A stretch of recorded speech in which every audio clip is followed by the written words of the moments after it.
આચાર્ય ચાણક્યએ પોતાની નીતિઓમાં જીવન સાથે જોડાયેલી ઘણી એવી વાતો જણાવી છે, જેને સમજવાથી જીવનની ઘણી મુશ્કેલીઓ સરળ બની શકે છે.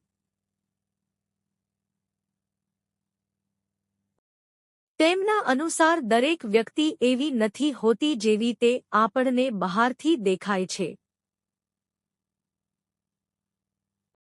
ઘણા લોકો મીઠી વાતો કરીને બીજાનો વિશ્વાસ જીતી લે છે, પરંતુ તેમના મનમાં કંઈક અલગ જ ચાલતું હોય છે.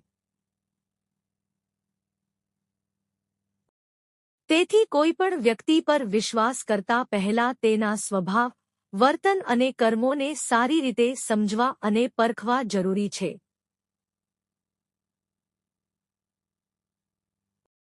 આ જ વાતને આચાર્ય ચાણક્યએ પોતાના એક શ્લોક દ્વારા સમજાવવાનો પ્રયાસ કર્યો છે.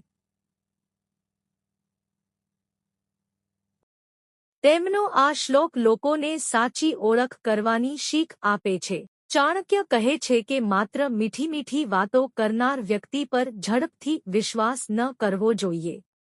દરેક વ્યક્તિ જે તમારી પ્રશંસા કરે અથવા તમારી સાથે સારી રીતે વાત કરે, તે જરૂરી નથી કે તમારા હિત વિશે જ વિચારી રહી હોય. તેથી વ્યક્તિના શબ્દો કરતાં તેના કાર્યોને વધુ મહત્વ આપવું જોઈએ, કારણ કે સાચો સ્વભાવ તેના કર્મોમાંથી જ ઓળખી શકાય છે.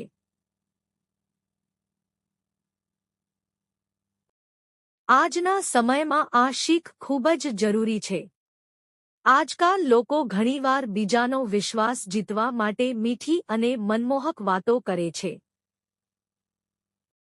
ઘણી વખત સામેની વ્યક્તિ એટલી સારી રીતે વર્તે છે કે તેની સાચી નિયત સમજવી મુશ્કેલ બની જાય છે. આવા સમયે માત્ર કોઈની વાતોમાં આવી જવાને બદલે તેના વર્તન અને કર્મો પર પણ ધ્યાન આપવું જોઈએ.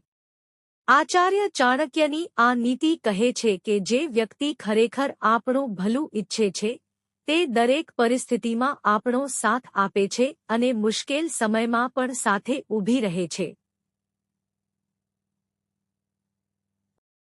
તેથી કોઈ પણ વ્યક્તિ પર વિશ્વાસ કરતા પહેલા તેની નિયત, સ્વભાવ અને વર્તનને સારી રીતે સમજવું અને પરખવું જોઈએ. કારણ કે સાચા સંબંધોની ઓળખ માત્ર શબ્દોથી નહીં, પરંતુ કર્મો અને સમય સાથે મળતા સાથથી થાય છે.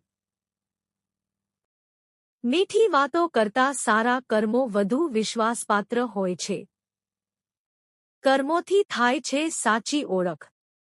આચાર્ય ચાણક્યનું માનવું હતું કે કોઈ પણ વ્યક્તિનું સાચું ચરિત્ર તેના કર્મો અને વર્તન પરથી ઓળખી શકાય છે.